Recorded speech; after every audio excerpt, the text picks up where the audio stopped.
Greetings traders, and welcome back to another survival guide. Chris here, bringing you some more information with the goal of helping you progress further in your trading career, and for some of you, those brave few out there that plan on attempting to pass the gauntlet mini, well, hopefully this will help you take one step closer to your goal. Today we're going to be talking about market concepts as they pertain to futures. Specifically, we're going to talk about inverted markets with backwardation as well as Contango phases. These are market conditions that maybe you've never heard of, or maybe you have and would like some clarification, but either way, don't worry, we're going to go into all of that. But before we do, please, if you haven't already, click that like and subscribe button down below so I can keep coming out with content for you all out there. Now, without further ado, here we go.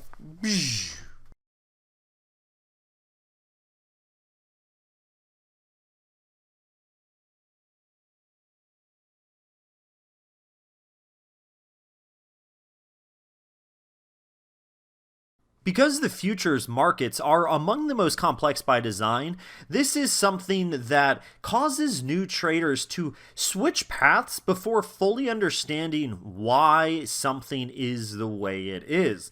This is a misguided attempt by traders at times to look for the easier path. They do this when they see big words like Contango versus backwardation, but really these aren't things that are that complicated to understand. So that's exactly what we're going to cover, and we'll start with talking about what an inverted market is. And an inverted market is a term that refers to when the spot price and the price of a near maturity contract of a futures instrument are higher than its far maturity contract. Alternatively, when it costs more today than it would in the future. That's another way to think of it.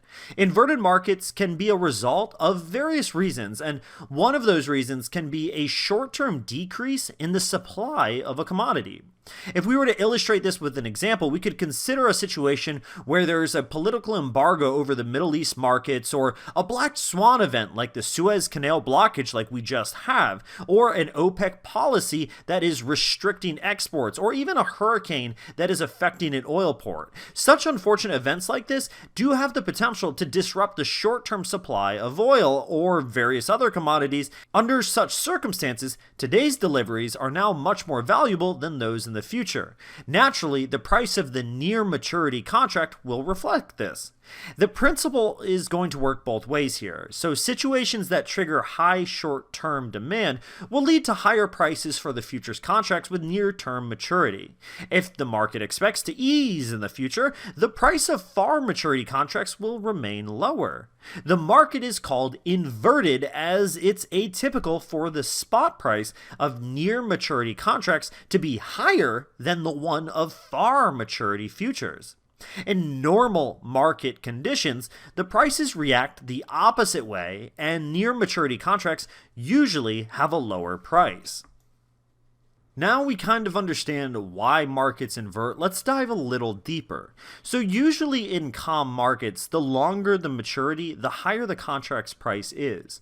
The reasoning behind this is that longer-term futures contracts are subject to much more uncertainty and risks.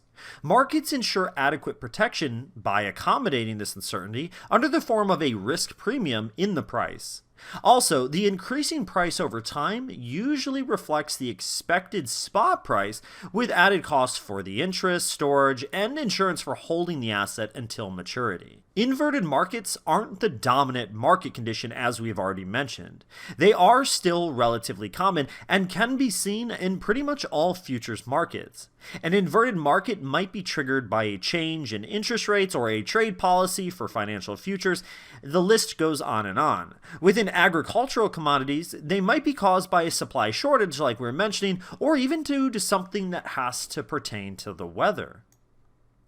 So what is Contango? Well, Contango is a state of the market where the futures prices of a commodity are higher than its spot price. This is typical for most commodities as their futures prices usually rise over time. Simply put, during a contango market, if we were pretending that this chart here is a graph of oil, we could say that the spot price of crude oil is lower than the price of its futures contract. And alternatively, the price is sloping at an upwards trajectory as time progresses. If we're struggling to wrap our head around this, let's just take a step back and kind of focus on what spot and futures prices mean in this context. When I say this context, I'm talking about futures contracts and spot prices. Futures contracts are a legal agreement to buy or sell a physical commodity in the future, whereas spot price is the current cash trading price for that particular commodity. The critical thing to remember with contango is that over time, as the contracts approach their expiration date, the futures prices always converge towards the spot ones. And the case is even the same with backwardation markets as well, where they are going to be converging towards the spot prices as they are approaching the expiration date. The term backwardation describes a condition in the futures market where the spot price of the underlying asset is actually higher than the current trading price. The sentiment during a backwardation market is that the expectations for the current price are too high. Traders believe that prices are likely to fall in the future. The gradual decrease of the spot price over time continues until it eventually converges with the forward price of the futures contract. Backwardation markets can occur really when spikes in the current demand for an asset all of a sudden exceed the demand for far maturity futures contracts. A case of backwardation in the commodities futures market could be a shortage of the underlying commodity in the spot market itself. Traders often exploit a backwardation market by shorting instruments at the current higher price and buying them for cheaper again in the future. Thus, they go ahead and pocket the difference. In a nutshell, a futures market in a state of backwardation benefits speculators and short-term traders who are trying to profit from applying arbitrage strategies. It is worth noting that in the commodities futures market, there is the risk for the supply of a particular commodity to be manipulated or misrepresented to inflate the price of the instrument artificially. So keep that in your mind as you do your research. But in a nutshell, backwardation scenarios require a hands-on approach where the trader is continuously monitoring that particular market because it isn't the long-term expected behavior of that particular market.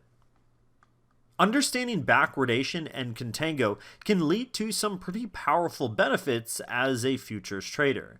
It provides traders with a crucial bit of information about the current supply and demand for a particular commodity. On top of that, it also helps traders find better and more accurate forecasts about current and long-term positions they look to be opening. And it also provides clarity about the best trading strategy that should be used if you're aware of the current market scape. Understanding the difference between backwardation and contango in futures markets can help, in essence, traders look to avoid losses. A market participant capable of recognizing when a commodity is in a contango or backwardation condition itself can make a more informed decision. That person will be able to make a more informed decision about the market's potential upcoming price direction as well as its sentiments. Contango and backwardation are terms that are really only used in the futures markets.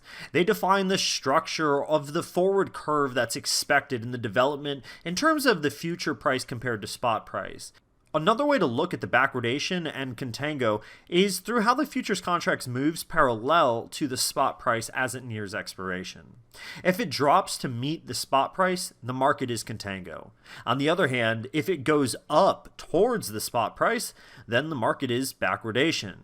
But here's an easy way to kind of visually represent this. Just take a look at this graph right here.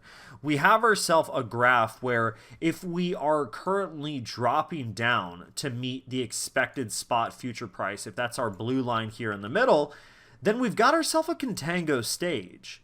If we have price rising up coming from down below a lower price to a higher price, then we have ourselves a normal backwardation stage. So this is, in essence, what we're seeing with the relationship between the expected future spot price and the price of the future itself.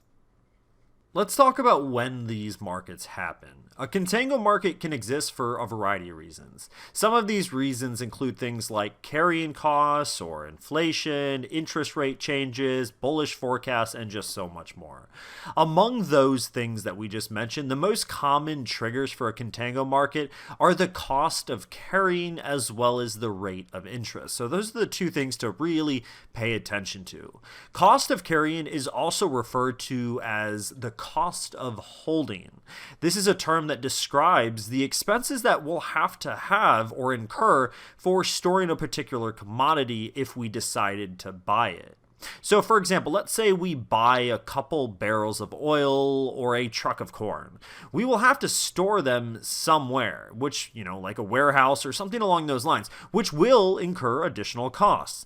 This might reduce the demand for the asset and lower its spot price as a result. Meanwhile, it also increases the price of buying the commodity in the future. Now, as far as interest rates go, interest rates can contribute to a contango market, and this is because if a trader postpones the purchase of an asset in the spot market because of a going long position, he essentially ensures more cash at his disposal. This cash can be used to earn interest until he goes ahead and decides to buy a futures contract. So in that case, the spot price compounds at the interest rate until the asset is purchased in the future. This effect is reflected in the current futures price. So on the other hand, we can attribute backwardation to short-term events that drive the spot price higher than the future one. Those might include supply shortages, market manipulation, convenience yield, and so many other minor triggers. Of these, the supply shortage is really the most common reason for that backwardation phase. Let's say that as a trader, we're interested in, say, corn futures, and we know that the USA is the biggest producer and exporter globally. We've read all of the industry reports, and we're aware that the year has been a good one and there is enough supply. However, if a hurricane strikes suddenly and the main ports close, a disaster will have occurred. These circumstances can create a backwardation market. In the long term, the supply will normalize. However, at the particular moment of the hurricane, the spot price will be higher than the futures one. It is also essential to understand that convenience yield is a big impactor as well, or contributor, we should say. When a sector or a few big companies expect a shortage in delivering a particular commodity, they might immediately increase their stockpile. While they will be hedging against limited future supply, they would also be pushing the spot price to go up. Traders often refer to this state as a fear premium. It's typically reflected in the spot price, but it tends to normalize in the long run.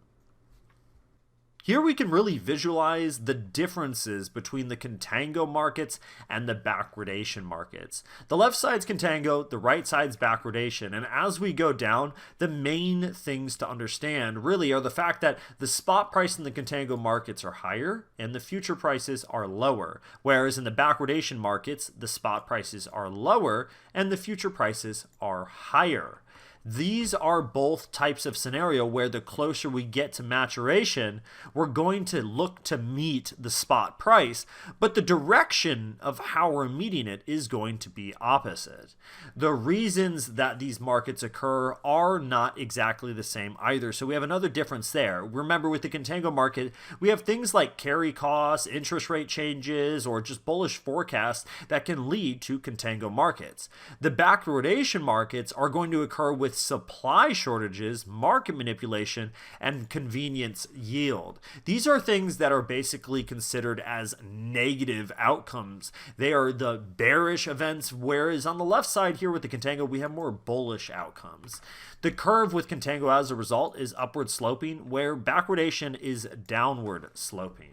The frequency with contango, luckily, is more common, so we get the bullish event more often. The backwardation markets are definitely more rare, but they do occur. So to wrap things up, contango and backwardation are both terms used to describe the state of a futures market. The better you get at identifying which type of market you're in, In essence, the better your analysis will be because you'll know exactly which tools to employ if you understand the particular problem at hand. But until next time, folks, please make sure you click that like and subscribe button down below if you haven't. I will see you all very soon, and good luck in those markets. Cheers, folks.